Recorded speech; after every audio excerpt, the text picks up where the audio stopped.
Nabil Syafi'i dari kelas CAFF 230. Dalam video pada kali ini, saya ingin berkongsi tentang satu seni bina Islam yang terdapat di Alor-Star, iaitu negeri Jelapang Padi, iaitu negeri Kedah Darul Aman, iaitu Masjid Zahir. Ada yang pendapat menyatakan bahawa seni bina Masjid Zahir ini adalah ciri-ciri seni bina daripada Timur Tengah, di mana idea ini telah dibawa oleh baginda almarhum Tuan Mahmud. Setelah kembalinya baginda daripada Timur Tengah, almarhum Tuanku Mahmud merupakan seorang yang amat mencintai agama Islam, dan dari situlah lahirnya idea untuk membina masjid ini. Ada juga pendapat lain yang berpandangan bahawa sebelum pelan masjid ini dirangka, satu rombongan telah dihantar oleh Tuanku Mahmud ke Sumatera Utara dan langkat untuk mencari reka bentuk masjid yang cantik dan indah di sana. Dalam seni bina sesebuah masjid, Masjid Zahir ini mampu menampung seramai 2,200 orang jemaah dalam satu masa. Dan Masjid Zahir ini digunakan untuk menunaikan solat 5 waktu, solat Jumaat, solat Hari Raya Aidilfitri, Hari Raya Aidil Adha, majlis rasmi kerajaan dan istiadat Pertabalan Sultan Kedah. Pertama sekali, apa yang saya hendak cakap ialah kubah Masjid Zahir. Kubah Masjid Zahir ini sangatlah berlainan berbanding dengan masjid-masjid yang bercorak tradisi atau kemelayuan di negara ini. Masjid yang bercorak tradisi selalunya gaya atap tumpang yang berlapis 3, tetapi kubah Masjid Zahir berbentuk bawang. Ini merupakan hasil daripada pengaruh luar, iaitu daripada Timur Sumatera. Ini menyebabkan seni bina Masjid Zahir sangat unik dan berbeza berbanding dengan masjid-masjid lain. Masjid Zahir mempunyai 4 buah kubah. Di sekeliling kubah yang paling besar, terdapat kubah-kubah kecil yang menghiasi persekitaran kubah-kubah tersebut. Ini di antara 4 kubah tersebut, iaitu 3 daripada bersaiz sederhana dan 1 bersaiz besar. Kubah induk yang berbentuk bawang ini terletak di atas bahagian tengah bumbung masjid. Bahan binaan untuk membuat kubah masjid ini terdiri daripada batu bata, manakala di bahagian luar pula diperbuat daripada tembaga dan bahagian dalamnya pula diperbuat daripada siling yang berturang. Pada asalnya, ia kelihatan seakan warna kecoklatan, tetapi akibat daripada perubahan cuaca telah membuatnya kubah tersebut bertukar menjadi warna kehitam-hitaman. Manakala puncak kubah pula berbentuk bulan sabit, di mana ia menjadi simbol utama kepada seni bina sesebuah masjid yang bercirikan keislaman. Secara umumnya, kubah besar ini berfungsi sebagai pemerangkap cahaya agar dapat menerangi ruang dalam masjid itu. Terdapat juga tingkat-tingkat kecil yang dibuat daripada kaca yang bercorakkan geometrik berwarna biru dan putih. Di samping itu, ia juga dapat memantulkan cahaya agar keadaan dalam masjid tidak menjadi gelap. Manakala dalam bahagian kubah itu terdapat corak-corak yang berwarna kebiruan dan di tengahnya terdapat kalimah Allah. Bentuk kubah yang kecil terdapat pada bahagian-bahagian lain seperti pada binaan di sekeliling Masjid Zahir. Ini adalah tujuan untuk mencantikkan serta mengindahkan lagi seni bina Islam yang terdapat di Masjid Zahir. Kubah yang bersaiz sederhana pula berfungsi sebagai petunjuk arah pintu masuk kepada orang ramai dan jemaah yang datang ke masjid ini. Seterusnya, mihrab. Mihrab adalah satu ruang yang berada di bahagian paling hadapan bangunan masjid. Ia merupakan tempat bagi imam untuk mengetuai jemaah untuk menunaikan solat, dan kedudukan mihrab ini ialah menghala ke arah kiblat. Terdapat satu kelainan pada Masjid Zahir ini, iaitu mempunyai 2 mihrab yang mempunyai reka bentuk serta kedudukan pula yang sama. Mihrab yang baru dibina yang terletak di bahagian hadapan sekali hanya untuk digunakan apabila jemaah terlalu ramai, terutamanya pada hari Jumaat dan hari raya. Mihrab Masjid Zahir berbentuk agak melengkung ke dalam kerana kurangnya penggunaan teknologi moden seperti kemudahan elektronik, contohnya penggunaan mikrofon pada masa dahulu. Disebabkan hal ini, arkitek-arkitek pada zaman dahulu membina mihrab yang melengkung kerana ia akan memantulkan suara imam sehingga dapat didengari oleh semua para jemaah yang hadir. Terdapat juga ukiran-ukiran yang menarik pada mihrab, iaitu ukiran-ukiran ini diperbuat daripada batu yang bercorak geometrik dan daripada kulit kerang dan terdapat juga tulisan khat yang ditulis atau diukir di atas kayu yang keras bagi menghindarkan lagi seni bina mihrab tersebut. Di bahagian kiri dan kanan mihrab pula terdapat ukiran bunga yang berbentuk geometrik yang diukir di atas kayu keras juga.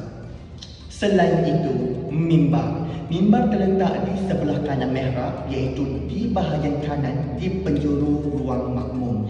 Mimbar masjid adalah satu elemen seni bina yang penting.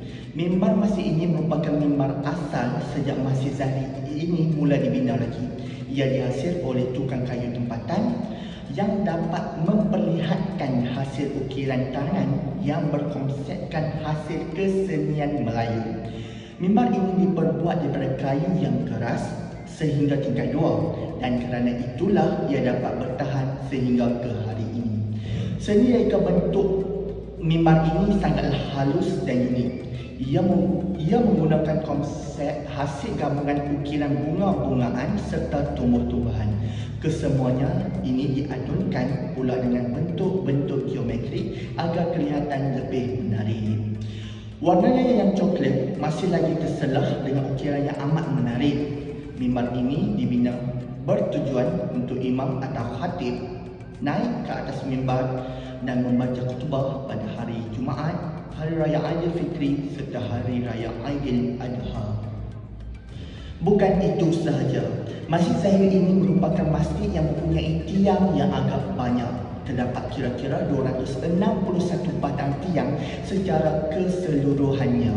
Tiang-tiang ini diperbuat daripada batu bata dan syimen.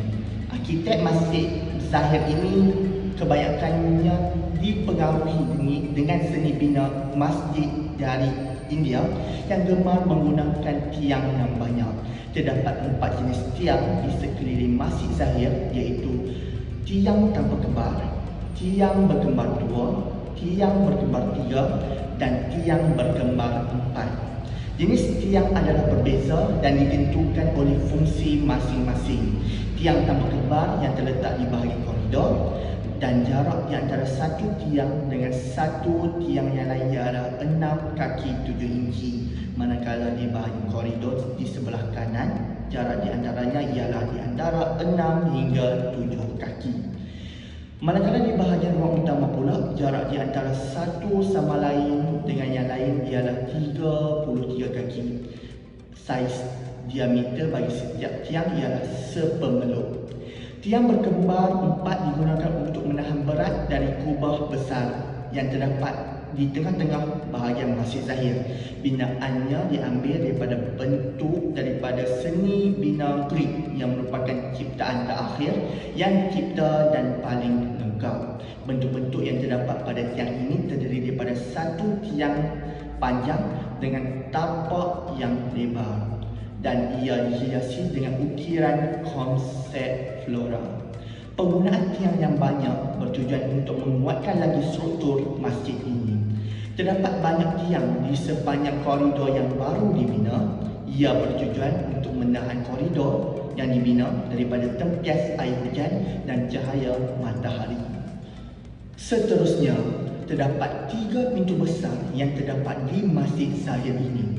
Ia terletak di bahagian sayap kanan masjid, sayap kiri masjid dan di hadapan masjid. Pintu ini merupakan pintu yang asal sejak Masjid Zahir ini mula dibina. Ia diperbuat daripada kayu cengal dan tembaga, manakala tingginya pula mencecah 10 kaki. Ukiran yang terdapat pada pintu ini merupakan ukiran yang diukir oleh pengukir yang kreatif, di mana terdapat corak seni kemelayuan, keislaman, bunga-bungaan, tumbuh-tumbuhan dan geometri.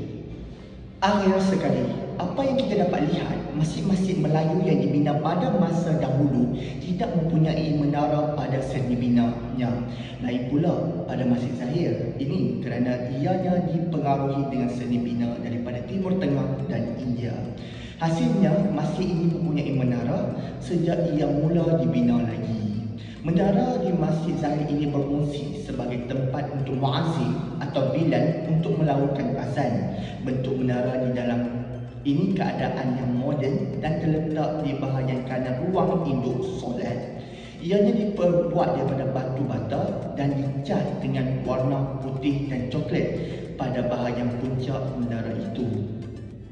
Menara ini berbentuk seakan payung kucuk di bahagian puncaknya. Terdapat tingkap-tingkap kecil pada bahagian tiang menara itu. Tingkap itu bertujuan untuk memerangkap cahaya di samping memantulkan suara azan ke kawasan sekitar Alustar. Terdapat juga ukiran batu yang bercorak geometrik yang turut menyerahkan lagi reka bentuk menara itu. Kesimpulannya, bangunan Masjid Zahir yang tersergap indah di pusat bandar Alustar ini membuktikan mempunyai pengaruh agama Islam yang kuat dan luas sejak bertahun-tahun dahulu. Masjid ini melambangkan perpaduan yang erat dalam kalangan penduduk Islam tempatan dengan penyertaan berbagai-bagai kegiatan keagamaan yang diadakan di sini. Kita seharusnya bersama-sama berkandung bahu untuk memakmurkan Masjid Zahir atau mana-mana masjid lain kerana masjid melambang kredibiliti masyarakat Islam. Jangan biarkan agama kita digadai dengan harta duniawi. Saya berharap dengan penerangan Masjid Zahir ini dapat membuka mata saudara-saudara Islam saya agar mendekatkan diri dengan masjid atau lebih melibatkan diri dengan aktiviti-aktiviti yang dianjurkan oleh masjid daripada membuat benda-benda yang tidak berfaedah. Oleh itu, sekian sahaja daripada saya. Sekian, terima kasih.